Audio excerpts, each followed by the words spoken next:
엊그제 TV조선 단독 보도죠. 문다의 에어비앤비에서 5년 경력 슈퍼호스트 이용호 위반 130건. 제가 이해 쉽게 설명을 해드리자면요, 불법 숙박업 무려 5년 동안 했다는 논란이 일고 있는 겁니다. 에어비앤비라는 뭐 포털 사이트, 홈페이지 이런 거는 다들 아시겠지만은 이 불법 숙박업을 하려면 등록을 해야 되고, 등록을 하려면 그에 맞추는 기준들이나 이런 자격이 있는데 문다에는 하나도 맞지가 않았고 심지어 등록조차 안 했다는 거예요. 그러면서 불법 숙박업 운영을 5년 동안 했다는 논란이 지금 일고 있는 건데 어떻게 보시나요? 예, 저도 이 기사를 봤는데요. 여기서 이제 새롭게 알게 된 사실들이 이제 몇 가지가 있더라고요. 이제 네. 하나는 이제 본인 직업을 집순이다. 집순이. 예, 그리고 서울의 전업 호스트다 이렇게 하면서 본인의 이제 소개를 썼다라는 내용이 있었고, 네. 또 보니까 뭐 슈퍼 호스트라고 그렇죠. 해서 이제 별점을 4.8점 이상을 5점 만점에 4.8점 이상을 받으면 뭐 슈퍼 호스트가 될 수 있는데 4.9점을 받아서 이제 영업을 참 잘했던 것 같아요. 네, 그렇게 해서 이제 호스트가 됐는데 결국에는 슈퍼 불법 호스트가 예, 뭐 음주운전까지도 이제 더해져가지고 슈퍼 불법 호스트였지 않나라는 네. 생각이 드는데, 네. 저는 사실 이 기사에서 조금 눈여겨봤던 것이 저 5년이라는 거였어요. 네. 왜냐하면 이 지금 문제가 되고 있는 두 군데의 이 지금 제주도에 하나, 제주도 하나, 그다음에 영등포에 영등포 하나. 오피스텔 하나인 예. 거잖아요. 그런데 이 영등포 오피스텔 같은 경우에 2021년 6월에 이제 본인이 그 매입을 해가지고 아마 청약이 당첨됐었나 뭐 이래갖고 이제 했던 것 같은데, 이 제주도 집 같은 경우에는 그 신부님한테 받은 것, 그렇죠. 거래를 한 송대인 거잖아요. 신부인가요? 네, 예. 송기인 송기인 신부, 신부였는데 예. 이게 2022년 7월에 매입을 한 거예요. 제주도에 있는 거는 2022년 7월. 네. 영등포는 2021년. 근데 영업은 2020년부터 했다는 거죠. 제주도도? 모르는 거죠, 그거는. 아. 그러면 도대체 이 사람은, 그러니까 지금 이제 그 계정에 있던 것들 다 지금 뭐 삭제를 하고 뭐 내렸다고 해요. 예. 그래서 아마 볼 수는 없을 것 같은데, 일단은 후기 같은 게 2020년도부터 후기가 남겨져 있다는 거죠. 자, 그렇다라고 하면 도대체 뭘 영업을 했냐는 거예요. 그렇죠. 네, 제주도 그렇다면 제주도 그 장소를 그때 제가 별장이라고 그랬었는데 제주도에 집, 있는 그 장소를 에어비앤비로 이렇게 내놨다라는 건지 임대를 했다는 건지, 아니면 또 다른 우리가 모르는 장소가 있었는데 그건 더 이상 이제 영업을 안 하기 때문에 2020년도부터 했는데 그걸 내린 건지, 지금 그 부분에 대해서는 조금 좀 더 심도 있는 아직 기사가 나오거나 이런 걸 못 봤거든요. 타임라인이 맞지 않는다는 거예요. 타임라인이 안 맞아요. 그럼 맞아요. 도대체 2020년부터 그 사이에 21년도에 그 영등포 들어오기 전 이때는 도대체 뭘 영업을 하고 있었냐? 뭘 가지고 영업을 했는지. 네, 만약에 이제 제주도에 있는 물건이었다라고 하면, 그렇다라고 하면 본인의 소유이지도 않은 걸 가지고 남의 소유인, 그 신부의 소유인 장소를 사업장을 가지고 본인이 그거를 등록을 해서 돈을 본인이 벌었다는 수익을 거잖아요. 받았다면은 그건 불법이죠. 그것도 이상하게 느껴지는 거죠. 그러면은 또 그 어떤 금전적인 거래가 왜 일어났으며, 그렇죠. 왜 문다혜 씨가 이거를 영업을 하게 됐으며, 이런 부분들에 대해서 저는 되게 의구심이 많이 생기는데, 사실 이 부분을 좀 더 이렇게 좀 취재가 좀 들어가야 되는 게 아닌가. 이게 어떻게 2020년도부터 5년 동안의 경력을 가진 호스트가 될 수 있었을까? 네. 이 부분에 대해서 저는 좀 의구심이 많이 들더라고요. 참, 그리고 이게 시기가요 5년이잖아요. 보시면요, 댓글에도 이런 반응이 있어요. 돈 없다면서 혈세로 청기 와서는 이제 청와대입니다. 청와대에서 살아놓고 1년 만에 3억 이상의 집을 구매하고 그러면서 불법 숙박업 운영까지 한 것이냐, 이런 반응들이 나오고 있는데요. 그도 그럴 것이, 문다혜가 청와대에 살았던 기간이 과거 2020년, 2021년 이때 1년 가까이 자녀와 함께 청와대 관저에서 생활을 했습니다. 근데 문다혜 씨 이제 불법 숙박업 이것은 게스트들은 2020년부터 최근까지 134건의 후기를 남겼다는 거예요. 시기가 겹쳐요. 그러니까 본인은 청와대에 살고 불법 숙박업을 운영을 했다는 거예요. 시기가 겹치기 때문에. 그래서 이러한 비판들이 나오고 있는 것인데, 이거는 그렇게 된다면은 뭐 이미 다 자료들이 있으니까 기정사실로 놓고 본다면은 이건 대단히 좀 사회적으로 지탄받아야 될 그런 문제들 아닌가요? 이건 지탄뿐만 아니라 저는 더 심도 있게 이걸 더 파고 들어가야 되지 않을까라는 생각이 들어요. 그래서 지금 저희가 뭐 이런 거 재테크 대신에 관저테크 했다. 네, 그렇게 해서 그 전에 이제 그동안 돈 모았던 걸 가지고 본인은 이제 부동산이라는 걸 통해서 다른 수입을 추구를 하고 또 이제 본인 직접 사는 데는 또 청와대에 들어가서 관저에 들어가서 살면서 세이빙을 하고 그 그러니까요. 돈을 가지고 또 다른 부동산을 사고 뭐 이렇게 지금 이게 굴러갔기 때문에 그리고 아까 말씀드렸던 그 기간 동안 도대체 무슨 부동산을 가지고 영업을 했던 것인지 누구 집으로 한 건지 이것도 저는 밝혀져야 된다라고 생각을 하거든요. 당연하죠. 그래서 이거는 그냥 사회적인 지탄 이상으로 좀 심도 있게 이걸 좀 파고 들어서 사실관계를 좀 밝혀야 되는 게 아닌가. 법적으로 접근을 해야 된다. 사실관계를 다 명명백백하게 밝혀야죠. 네. 그래서 과연 어떤 물건으로 어떻게 영업을 했으며 지금 이제 사업자 등록을 안 한 거는 이제 확인이 됐잖아요. 예. 그러니까 불법적인 영업을 하게 됐는데 과연 어떤 물건으로 언제부터 이런 불법 영업을 시작을 했었는지 이 부분은 좀 찾아내야 되는 게 아닌가라는 생각이 듭니다. 그리고 저희가 사실 이제 막 요즘 뭐 이렇게 TV 패널들이 이제 문다혜 씨 관련해가지고 얘기가 나오면 이제 저쪽 민주당 쪽이나 이쪽 이제 진영에서는 너무 한 사람의 이걸 가지고 별건의 사건들인데 이거를 다 엮어가지고 막 이렇게 좀 뭔가 사안을 되게 키우는 것이 아니냐. 마녀 사냥한다 뭐 이러고 네, 있어요. 뭐 그런 말들을 하더라고요. 야. 근데 이제 사실 음주운전 같은 경우에는 저희가 뭐 저희가 뭐 억지로 만든 거예요? 저희가 음주운전하라고 시킨 것도 아니고.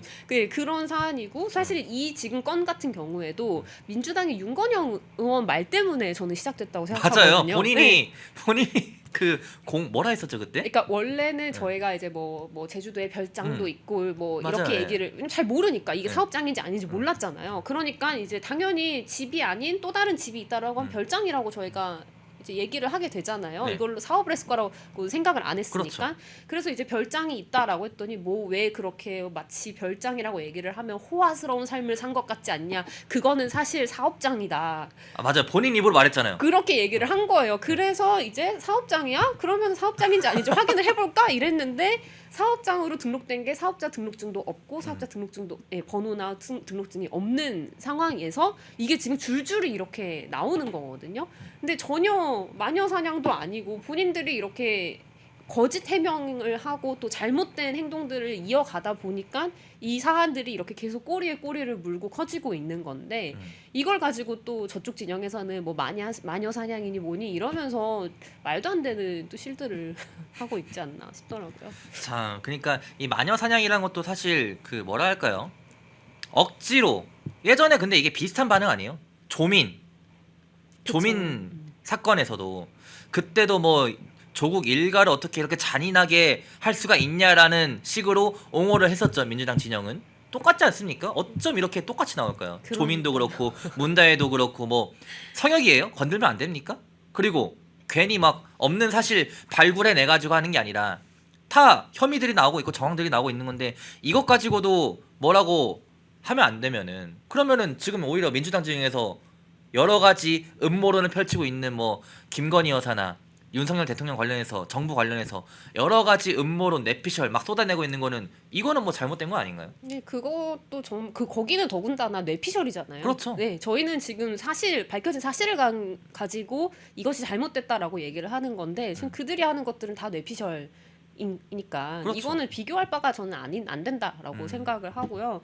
그리고 또 그 윤건영 의원이 아마 9월 6일자에 그 저기 김어준 방송에 나가서 또 했던 워딩이 있어요. 근데 거기서 얘기가 나왔던 게 문다혜 씨가 그러니까 문재인 대통령이 대통령 퇴임 이후에 먹고 살 국리를 하자라고 해서 이제 공유 숙박업을 하기 위해서 오래된 지인으로부터 이 집을 구입을 하게 됐다라고 얘기를 하거든요. 근데 저는 이 말을 또 들으면서도 아니 독립 생계를 유지했던 건데 아버지가 대통령에서 퇴임하는 것이 본인의 생계랑 도대체 무슨 관련이 뭐가 있냐? 관련이 있는 거지? 예. 근데 왜 대통령 퇴임 이후에 생계를 위해서 이거를 구입을 하게 됐다라고 얘기를 하는 것이 도대체 문다혜 씨랑 문재인 대통령이랑 어떤 거래 생계와 관련된 거래가 있었기에 이런 말을 하는 건가라는 생각이 오히려 들더라고요. 이 말은 이거는 진짜 자칫 잘못 들으면요. 대통령 시절에 문다의 생계에 관련돼서 자금이나 이런 것들을 문재인 대통령이 뭐 도와준 거 아니냐 이런 의혹까지 살 수 있는 거예요. 굉장히 그렇게 들릴 수밖에 없죠. 그렇죠. 왜냐하면 이제 대통령에서 물러나면 그동안 받았던 이 모든 지원들이 다 끊기게 되니까 네. 그러면 그동안 이렇게 받았던 지원들이 끊기면 어떻게 내가 먹고 살 것인가 그렇죠. 이것에 대해서 네. 고민을 하자 이 얘기인 거잖아요.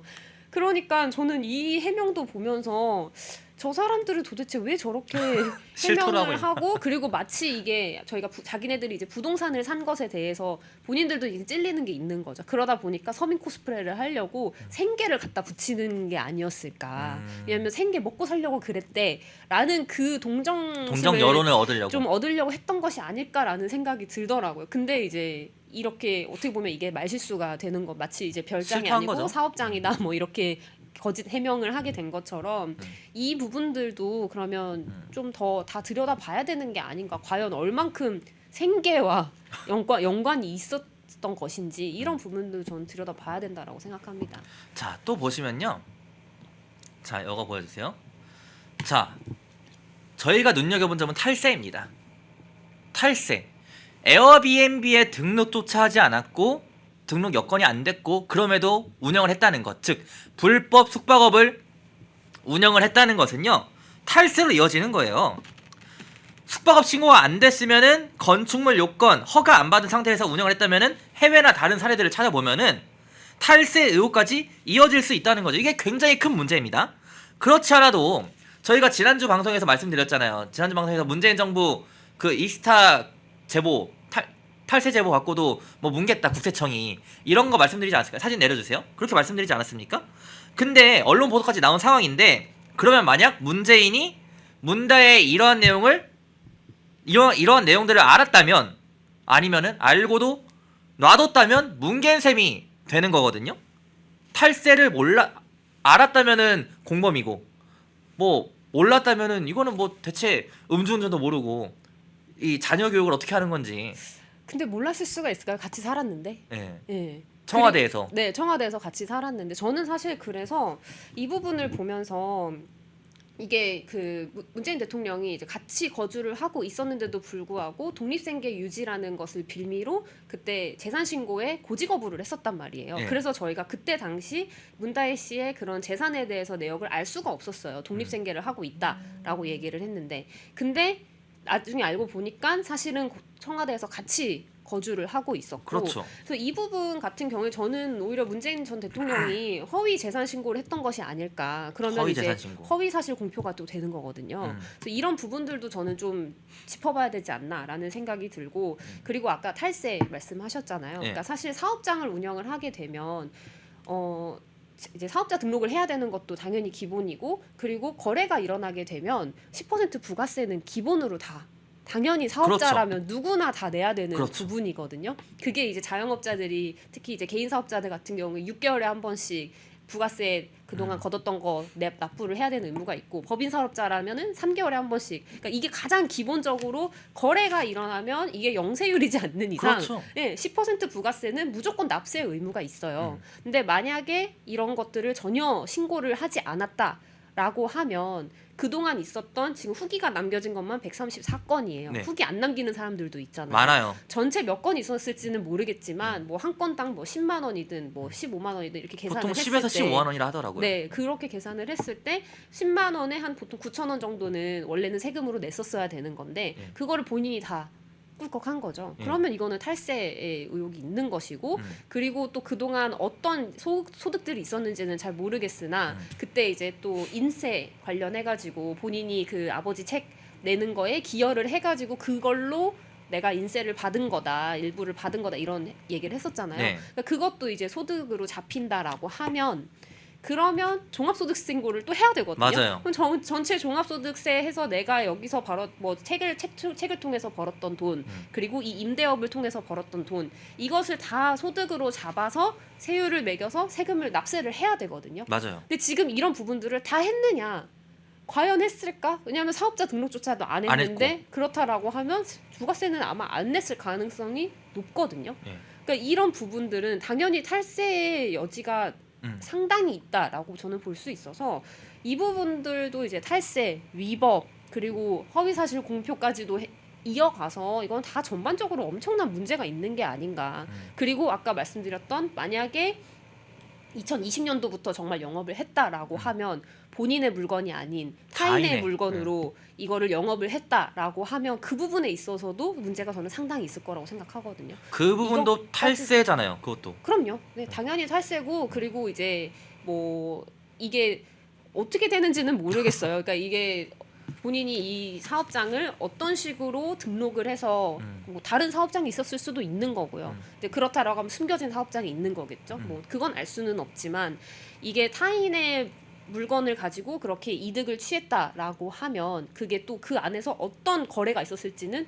모르는 거잖아요. 그렇죠. 내가 이걸 제공을 해줄 테니까 네가 이걸 통해서 돈을 벌어라고 하면 어쨌든 뭔가의 대가성이 있을 수도 그렇죠. 있는 것이고 그렇다라고 하면 왜 그런 거래가 일어났는지 이런 부분들까지도 다 소상히 밝혀야 되는 것이 아니냐 이렇게 보고 있습니다. 자, 그러면은 오늘 저희는 오늘 방송은 문다에 관련된 문재인 문다 얘기만 하다가 끝날 예정인데 보시면은 자 과거 문재인 전 대통령 시절에 이렇게 말했어요. 다주택자 집을 팔아라. 근데 정작 그때 당시에 기사에서도 지시에 따른 공직자는 윤석열 총장뿐이다. 당시 검찰총장이었으니까 윤석열 총장만 다주택자 집 팔아라 지시만 따랐고 본인 딸도 지금 이게 몇 개를 가지고 있는 거예요. 다주택자잖아요. 그렇죠. 아니 본인이 지시 내려놓고 이거 또 오버로 되잖아요. 과거 음주운전에 대해서 사진 내려주세요. 과거 음주운전에서는 이제 막 그 살인행위 이렇게 빗대면서 표현하면서 딸 음주운전에는 한마디도 안 하고 지금 본인 딸 집 여러 개 나오는 거에 대해서는 또 한마디 안 하고 있고 이렇게 내로남불일 수가 있냐. 그래서 문재인은 대통령 시절에도 지시나 뭐 규탄을 할 때 본인 가족은 제외해놓고 이렇게 말을 하는 거냐라는 비판까지 나오고 있는데 어떻게 봐야 될까요? 네, 내로남불의 정말 전형이죠. 그래서 예전에 왜 저희 선관위에서 내로남불 쓰면 안 된다 했던 것도 기억나시죠? 아, 그쵸, 예. 네, 네, 그 정도로 정말 그때 당시 정부를 생각을 하면 그리고 그 정당과 정부를 생각을 하면 내로남불의 표본이다라는 그 인식이 되게 기억이 저는 또렷하게 남아 맞아요. 있거든요. 근데 그것 중에 하나가 방금 말씀하셨던 이제 청와대에 근로하는 이제 직원들의 이런 다주택자들의 이런 처분 얘기를 했었는데 그때 당시에 그 청와대에 근무하고 있었던 사람들의 28%가 다주택자였어요. 맞아요. 네, 한 3분의 1이 조금 안 되는 숫자기는 한데 28%가 다주택자였는데 그 중에 이제 가장 사실 좀 논란이 컸었던 것이 이 명령을 내렸던 노영민 비서실장 맞아요. 기억나시죠? 네. 네. 그 노영민 비서실장이 이제 2주택자였는데 하나는 이제 충북 청주시에 있는 아파트였고 하나는 서초구 반포동에 있는 아파트였는데 자, 두 개 중에 하나를 팔아라라고 이제 다 사람들에게 다 얘기를 했어요. 다주택자들 다 집 팔아라라고 얘기를 했는데 본인은 이제 청주 아파트를 팔면서 그쵸. 네. 반포 어떻게 포기합니까? 네, 이 반포. 네, 반포동에 있는 아파트는 나는 이제 똘똘한 한 채는 지키겠다. 이건 오를 거니까. 이렇게 하면서 또 정말 내로남불의 이 뭐 그쵸. 국가 균형 비판 엄청 났어요. 발전이니 예. 뭐 부동산을 가격을 가지고 뭐 이렇게 하는 사람들은 막 거의 뭐 적폐 세력이니 막 이러면서 엄청 비판을 했었잖아요. 네.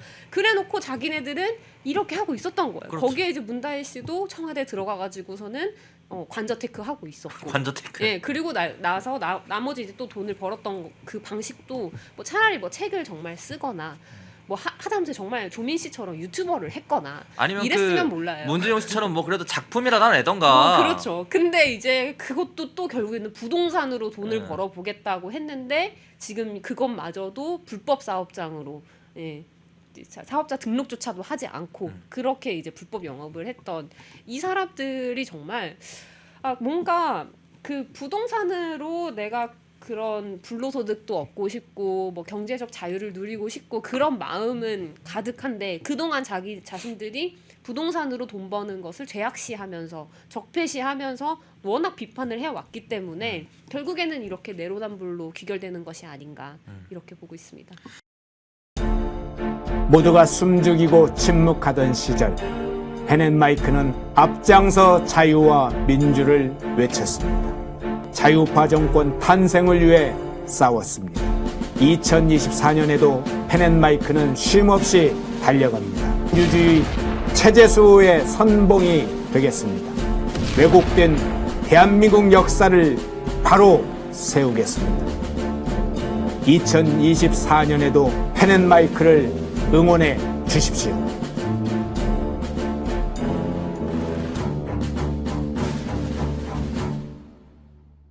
인터넷 검색창에 펜앤마켓을 검색해 주세요.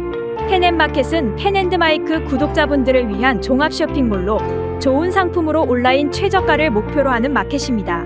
많은 관심과 사랑 부탁드립니다.